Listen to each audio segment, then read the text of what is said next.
Assalamualaikum warahmatullahi wabarakatuh. Selamat pagi anak-anak ibu dan selamat menjalankan ibadah puasa Ramadan. Ya, semoga hari ini kalian lebih semangat dari hari-hari biasanya, karena belajar itu, menuntut ilmu itu adalah wajib. Ya. Jadi kalau kalian betul-betul belajar, maka diberi Allah pahala yang berlipat ganda. Amin. Ya, adapun pelajaran kita hari ini yaitu mengenai unsur pembangunan puisi. Ya.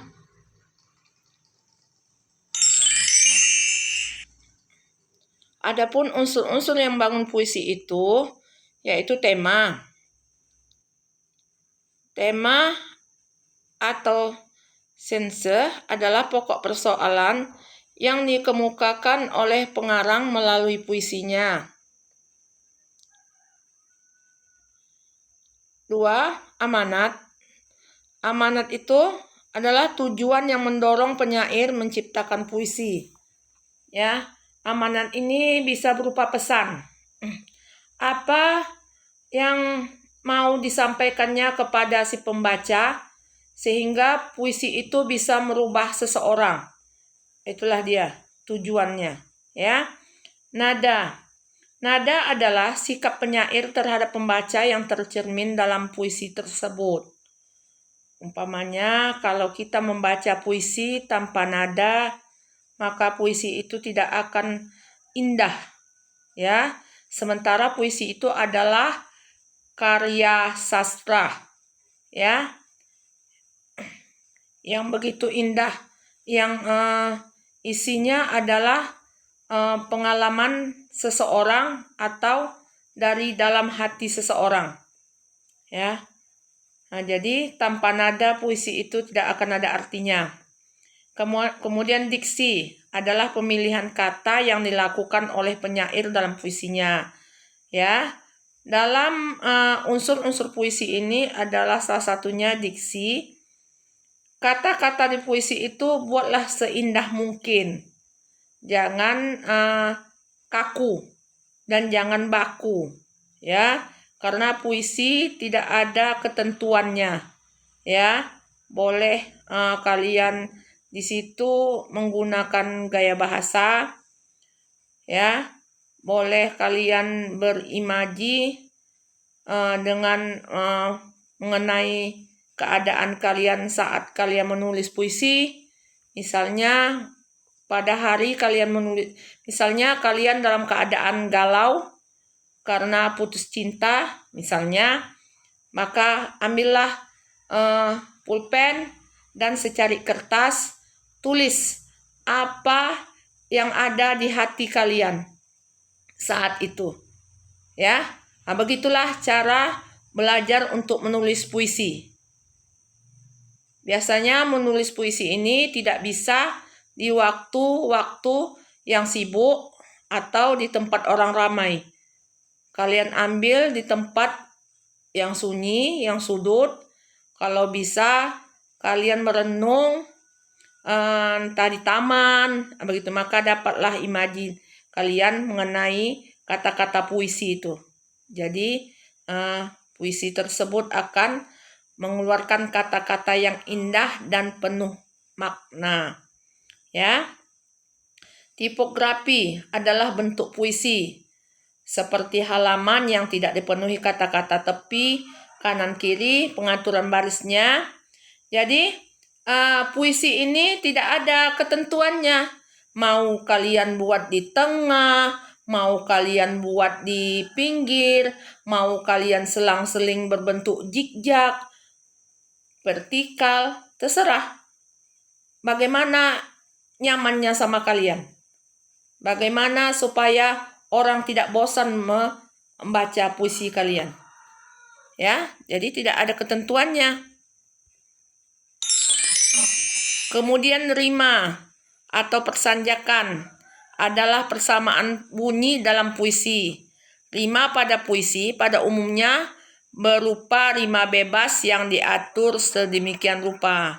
Jadi kalian mau membacanya ya menurut kalian sendiri. Tidak ada yang bisa bacanya jangan seperti itu. Misalnya nggak bisa. Bagaimana kalian menentukan akhir dari puisi itu? Seperti citra garis pertama, garis 1, garis 2, dan garis 3 yang sudah Ibu ajarkan minggu semalam. Nah itu. Kemudian gaya bahasa. Bubuhkanlah gaya bahasa di dalam puisi kalian ya untuk memperindah kata-katanya. Gaya bahasa itu ada perbandingan, kiasan, perlambangan, dan sebagainya. Jenis gaya bahasa antara lain perbandingan, yaitu simile, metafora, perumpamaan epos, personifikasi, metonimia, sinokdok, dan alegori. Ya, jadi kalian menggunakan gaya bahasa di dalam puisi kalian. Ya. Misalnya, aku duduk termenung ketika bulan purnama memancarkan senyumnya kepadaku. Seperti itu. Ya, aku duduk termenung ketika kulihat bulan purnama tersenyum kepadaku, hatiku teringat seseorang. Misalnya, jadi di situ gaya bahasanya bulan purnama itu seakan-akan seperti manusia. Apa itu gaya bahasanya? Nah, itu kalian cari itu ya. Kemudian citraan. Ya. Citraan ini adalah kemampuan kata-kata yang dipakai pengarang dalam mengantarkan pembaca untuk terlibat atau mampu merasakan apa yang dirasakan oleh penyair. Ada beberapa citraan antara lain penglihatan, pendengaran, penciuman, dan pengecapan perabaan dan perasaan. Ya, citraan itu seperti tadi Bu bilang, aku duduk termenung ketika kulihat bulan purnama tersenyum padaku, maka hatiku ingat seseorang. Ketika aku melihat bulan purnama tersenyum padaku, maka aku ingat seseorang. Jadi citranya mana itu? Apakah itu citra penglihatan? Apa itu pendengaran, penciuman, pencecapan, perabaan, dan perasaan? Aku melihat, itu penglihatan, mengingat seseorang, itu perasaan. Berarti di dalam satu baris puisi yang Ibu bacakan tadi ada 2 pencitraan. Jadi kalian buat tanda kurung di akhir puisi itu, yaitu citraan, penglihatan, dan perasaan. Tutup kurung. Ya, seperti itu ya. Karena ada tugas setelah ini, ya, yaitu menentukan citraannya. Kemudian rasa. Rasa adalah sikap penyair terhadap pokok masalah yang ditampilkan. Ya, jadi puisi itu harus seindah mungkin. Ya, maknanya tersirat di dalam puisi itu. Dia kalau memang betul-betul dia itu mencintai seseorang, dia tidak mengatakan cinta di dalam kata-kata itu. Misalnya, contohnya ya, contoh yang salah ini. Aku mencintaimu, aku sayang padamu. Bukan begitu puisi. Dia maknanya tersirat di antara kata-kata dan larik-larik puisi. Ya, jadi rasa itu adalah sikap penyair terhadap pokok masalah yang ditampilkan. Apa tema yang mau ditampilkannya, itulah dia. Ya, jadi kata konkret adalah kata yang dapat menimbulkan imaji. Imajini penggambaran dalam pemikiran.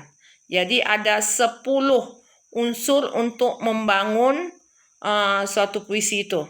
Supaya puisi itu indah, enak dibaca, dan mendapatkan amanah atau pesan yang bisa merubah seseorang. Ya. Zaman dahulu ada yang berperang tidak menggunakan senjata. Ya, tetapi dia menggunakan kata-kata untuk menyindir seseorang. Kalau kita menggunakan bahasa, maka orang lain akan sakit hati. Kalau kita menggunakan kata-kata untuk mengatakan cinta sama seseorang, kalau cinta kita itu diterima, ya nggak apa-apa. Kalau cintanya ditolak, maka malulah yang akan kita terima. Tapi kalau melalui puisi mereka yang tidak mengetahui makna puisi itu sebetulnya, maka tidak mengetahui apa yang kita maksud dalam puisi itu. Ya, jadi untuk membuat puisi itu gampang, tidak sesusah yang kalian pikirkan. Inilah ada 10. Ya, tugas kalian hari ini, kalian kumpul nanti pada jam 12. Karena tugas yang Ibu berikan ini begitu gampang. Ya, kalian tulis dulu puisinya, kalian pindahkan puisi yang ada di dalam video ini di dalam buku latihan kalian, baru kalian buat citraannya. Setiap barisnya, bukan dari keseluruhan. Ya. Ini dia. Alamku, tak kala mataku menatapmu. Ibu kasih contoh satu ya. Tak kala mataku menatapmu. Citra apa itu? Menatapmu.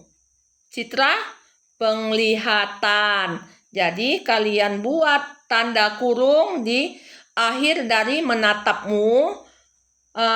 Citra penglihatan, tutup kurung. Ya, seperti itu. Jadi menurut Ibu ini mudah sekali. Ya. Kemudian tiada kata yang bisa diucap akan kagumku padamu. Keindahanmu, bak lukisan yang begitu indah tuh dipalingkan. Terbawa aroma yang menyengat akan harummu. Tak terlupa walau langkah kakiku tak lagi di dekatmu. Tapi aku sedih karena saat ini kau begitu kerontang karena keserakahan manusia-manusia yang berhati tega. Tetesan air bening yang jatuh dari langit biru tak lagi bisa kau tahan. Kau hanyut menyerebak, membawa kenangan yang ada padamu. Kisah pilu kini kau alami, alamku tak lagi bisa kutatap. Ya, ini puisi karya Ibu sendiri. Jika kalian di kelas 10 IPS 1, IPS 2, 10 IPS 3 ada yang berbakat menulis puisi, kalian bisa kirimkan puisi-puisi kalian itu di koran analisa. Ya, nanti puisi kalian itu ditampilkan jika puisi kalian itu bagus, ditampilkan dan kalian mendapat 25.000 satu puisi. Ya, dulu Ibu buat seperti itu. Ada 2 puisi yang tampil. Ya, itu kisahnya 4 tahun yang lewat. Jadi, jika ada hobi kalian menulis puisi, buatlah puisi. Ya, kalian bukukan boleh. Ya, karena kalau kita menandakan kita hidup saat ini adalah karena kita mempunyai suatu karangan. Itulah membuktikan bahwa kita pernah hidup di 2021.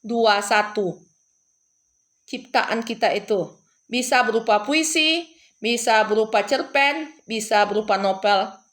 Ya, itulah menandakan bahwa kita pernah hidup di tahun 2021. Kalau karangan ini, ciptaan ini tidak pernah hilang. Seperti Chairil Anwar, walaupun dia sudah lama meninggal, di karya-karyanya tetap selalu diingat. Apalagi pelajaran bahasa Indonesia atau sastra Indonesia, ya kan? Jadi kita tahu bahwa Chairil Anwar itu pernah hidup pada masanya. Apa buktinya? Ya itu karangannya, hasil ciptaannya. Seperti itu. Jadi untuk anak-anak ibu, Rabu semalam kelas 10 IPS 3 hanya 5 orang yang mengerjakan, 10 IPS 1 hanya 5 orang yang mengerjakan, 10 IPS 3 hanya 5 orang yang mengerjakan. Padahal ibu susah-susah membuat video ini, tapi yang menanggapi tidak ada, hanya sebahagian. Maka jangan sesali jika nanti pas naik-naikan kelas, nilai bahasa Indonesia kalian di bawah KKM. Ya, dampaknya tidak sekarang. Nanti sewaktu kalian di kelas 12. Waktu kalian lulusan. Karena nilai yang diambil untuk ijazah dan untuk rapot itu adalah nilai sekolah, bukan nilai dari yang lain. Kalau nilai bahasa Indonesia kalian, karena bahasa Indonesia di UN kan, di bawah KKM, kemungkinan kalian tidak lulus. Jadi ingat, dampaknya bukan sekarang, tapi nanti. Kalau ini bisalah kalian bermain-main karena kalian masih kelas 10 dan belajar pun melalui daring. Ya. Jadi mohon sama kalian di bulan Ramadan ini yang mengerjakan di bulan Ramadan ini mendapat berkah dan mendapatkan pahala yang berlipat ganda, karena apa yang kalian kerjakan itulah yang kalian dapatkan hasilnya. Apa yang kalian buat, kalian akan memanennya nanti. Ya. Ibu sudahi dulu dengan Assalamualaikum warahmatullahi wabarakatuh.